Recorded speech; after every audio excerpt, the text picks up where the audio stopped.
Welcome everybody, this is David Dietrich, aka Double D. I'm here with my good buddy Robert Smith, they call him Twitch.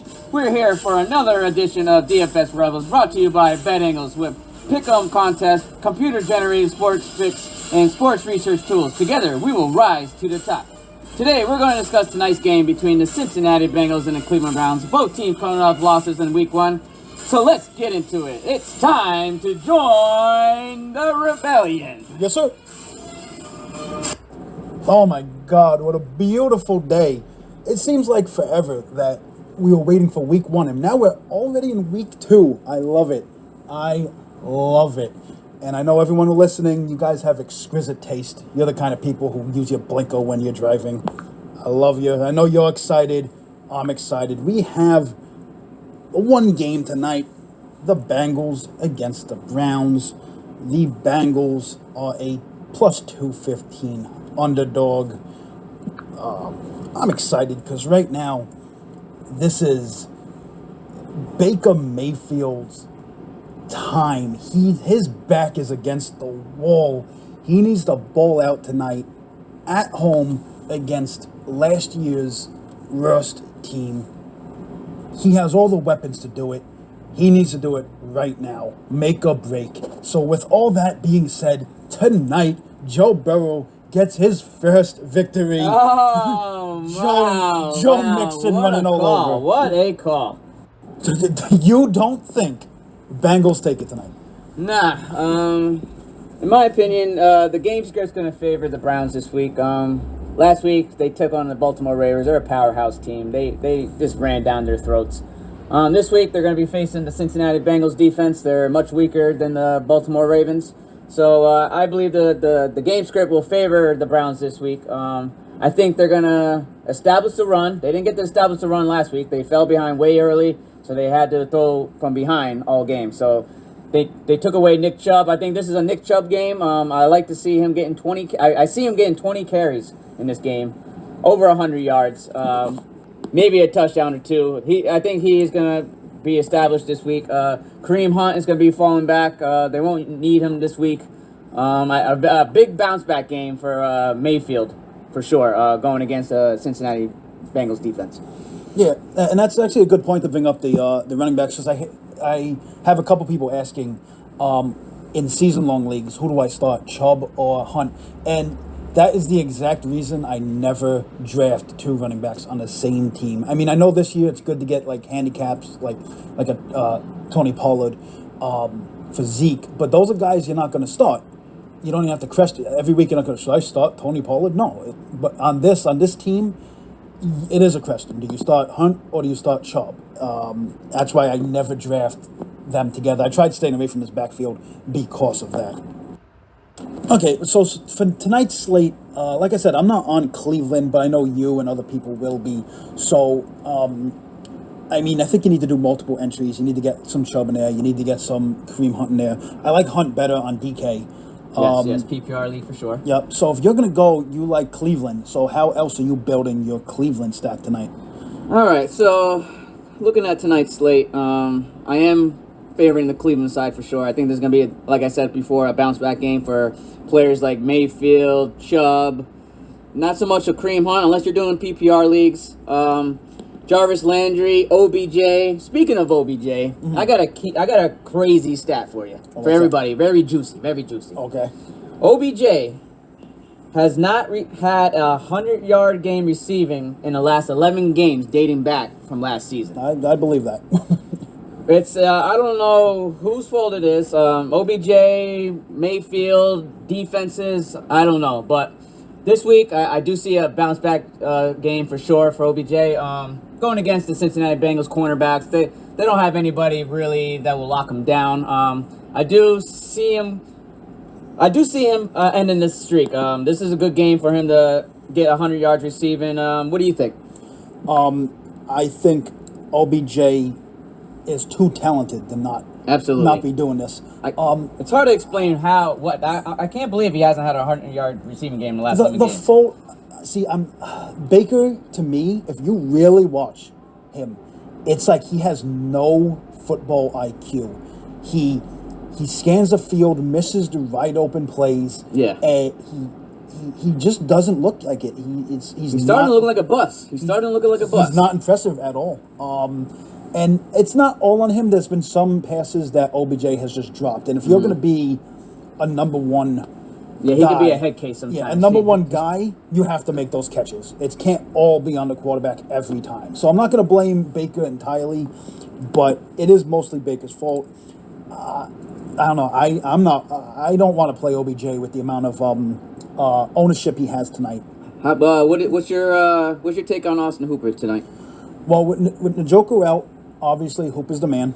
Obviously he's going to be kind of chalky, but I do see him getting into the end zone tonight. Yeah, good call. I like. He's a red zone threat. They signed him to a multi-year contract. They have to feed him the ball for sure. Absolutely. All right, so sticking with Cleveland, I know Jarvis Landry is a little banged up, but he is playing tonight. Are you using him? Yes, on PPR sites for sure. DK last week he had 5 catches, 61 yards. He had 6 targets. He was second. He was tied in second in targets last week to OBJ. He had 10, and Kareem Hunt had 6. But the game script for me leans on a heavy running game. I think Cleveland is going to establish the run with Nick Chubb. What do you think? I personally feel that Jarvis is Baker's number one guy. I do like him better. And if they're predicted around the same, him and Odell, so I would rather use Jarvis just because he's lower. Yeah, OBJ, I believe on touchdown-dependent sites, FanDuel. I like him better in that site. And then on DK, Jarvis Landry. All right, and then actually Jarvis, his it's funny how you said 5 catches because his prop is over under 4.5 with a plus 100 for the over. So I definitely would take. I'm all over that. So sticking with your Cleveland stack. You have to play at least one guy from the Bengals. Who are you looking at on the Bengals? All right, I'm looking at the team right now. Definitely gonna have a stack with Cleveland, but with Cincinnati, I do have to play some Cincinnati players. My favorite target of the day is John Ross. Listen, he had a bad game last week. He only had 2 catches, 17 yards on 5 targets. He does need a touchdown to hit value, and I do see him getting a sneaky touchdown late in the game. I see Cincinnati being behind, and they have to throw the ball more. But yeah, John Ross, my favorite target for Cincinnati. That's sneaky. If you're going with the Cleveland stack and you just have the one John Ross in there, and he gets that touchdown, that's GPP sexiness. That's panty dropping. Everyone is going to be down on him. That's panty dropping. I like that. That's sneaky. I'm giving away your play here, but I don't know. That's I like all right. that. I'm here to make money, and I want everybody to join along. John Ross is he's making my player pool as well. I'm on the Cincy side, so I want to talk about them for a minute. Joe Burrow, everyone's excited about him. He was a little impressive last week. He wasn't great, but he wasn't bad. He showed some things, and they had a chance to win the game last night, but they missed the field goal at the end. Yeah, I think he's going to be even better tonight. He's just going to get better and better with each game. So I would put him in my lineups on the 2 quarterbacks. I would use him over Baker. So I do like him. I love Mixon tonight. And now I know last week Bernard was getting a lot of those little passes, but I think Mixon is going to start taking over that a little bit. In LSU, Burrow threw 55 little dump-off passes to CEH last year. So I can see him starting to do little dump-off passes to Mixon. So I think Mixon is a fantastic PPR play going forward. So I love Mixon tonight. I like Joe Burrow. John Ross is great for GPP. My favorite play on the whole slate is Boyd. Last week, Mr. Willie Snead went 4 for 4, 64 yards, and a TD.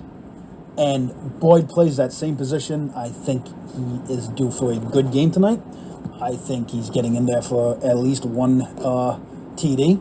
He's going to be in the majority of my MVP and captain spots tonight, without a doubt. I see while I'm talking, you're building lineups over there. Yep, absolutely. So I'm also going to have shares of Uzomah. You know, I'm looking at prop bets. I see Uzomah is over under 2.5 receptions. Ooh, that's sneaky. With the over of a plus 105, I think he gets at least 3 tonight. I don't see why not. No Tyler Eifert no more, so he's the main man over there. He is indeed. And then you can't discount AJ Green. I think AJ Green's going to have. He looked good. Yeah, he did. He is going against Denzel Ward. Yeah, but Marquise Brown did okay against him, so I think AJ Brown. People are off him. People like he didn't play for a year. Listen, being out for a year doesn't mean you're going to be terrible when you come back. If he's healthy, he is a phenomenal player. So, yeah, absolutely. But he's a little chalkier, so I'd rather have Boyd and Uzuma than in Green, especially if I want to fit in one Cleveland guy, which I haven't really decided which Cleveland guy I'm going yet. Probably going to lean towards Hooper as my one Cleveland play. But we've been talking about GPPs. I want to talk a minute about... Let's talk cash games. Let's talk it. I like to manage my bankroll, and the way I do it is I'm a little more GPP heavy, so I want to make sure that I don't lose if I happen to have a down week. So I always put just as much money into cash games as I do GPPs. This way, if my GPPs fail, I'm confident in myself that my cash lines are going to cash, meaning I don't lose anything that day. I break even, which is better than going into the red. You're a little different to me. You like going cash game heavy with just a couple little GPP dots. And I've seen you've been very profitable on that. I know it's not as sexy as people want. They like going after that big money, but you're doubling your money. If you're constantly in the green, I need to get on your level. I need to get a little more heavy on that. But why do you like cash games so much? Yeah, well, the secret is when you're doing cash games, you really want to focus on the tournaments. Well, depending on your bankroll, you want to aim for the tournaments that have 50 to 100 people. Nothing more than that. If you're doing more than that, you might as well just do GPP tournaments. But for me, I find myself cashing a lot on these cash games, anywhere between 50 to 100 people. GBPs, you're going to win more money at the end if you hit the nuts, you're going to profit more. But at the end of the day, I'm doubling my money each and every week. Cash games is just, it's my bread and butter. And yes, I do GPP lines every week. I always, the milli makers, you always want to throw a line in the milli makers. What I usually do is I take my cash line up and I just switch a player or two. They make it more GPP. I look at ownerships, all that plays into accordingly, yep. And Yep. No, I agree. The cash games is where it's at, and then this way it's like you're entering GPPs for free at that point, and that's the way we like to manage our bankroll, and we've been successful for a few it just years. Depends on everybody's bankroll. I like to do the $25 double up 50-50s.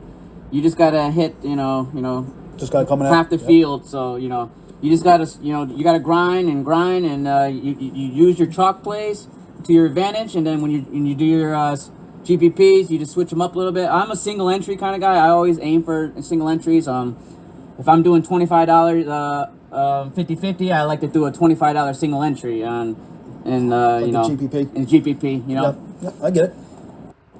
So before we end this, I want to talk about the FanDuel one tonight, the big GPP. They have that extra little bonus tonight. I think it's you split $100K if you have the player who scores the last touchdown of the game in your MVP slot. Yeah, you get a share of $100K, whoever scores the last touchdown. All right, so for you, you think Cleveland's going to win, which means they're going to be running the ball. So you think one of their running backs is going to score the last touchdown of the game, or do you think because Joe Burrow is playing from behind the way you're doing it, that one of his wide receivers are going to go? I actually think since Cleveland, I believe the game script favors them. They're going to be running the ball, and Cincinnati is going to be coming from behind. I do like John Ross in my MVP slot. I think he's going to get a sneaky touchdown, and it could be the last touchdown of the game. It could be the game winner, or it couldn't be it. But I'm aiming for John Ross in my MVP slot. Well, since he's going to win, I don't see Cleveland doing much. I think Mixon is going to run the last touchdown end of the game, and it's going to be over then. So that's the way I'm going with it. Okay, it was a quick one today. So listen, follow us on Twitter, DFS Rebels. Follow us on Facebook, DFS Rebels. Ask us questions. Talk to us. We love to answer. We love to just discuss all things sports. But look forward to our next video, The Grind. I'm gonna post it Saturday for the Sunday slate. It's football season, guys. I can't wait for Sunday. We are cashing I'm ready to all make money. season. Cashing all season. Yes, sir. Panties dropping all season. Woo! Let's go. Let's join the rebellion. Yep.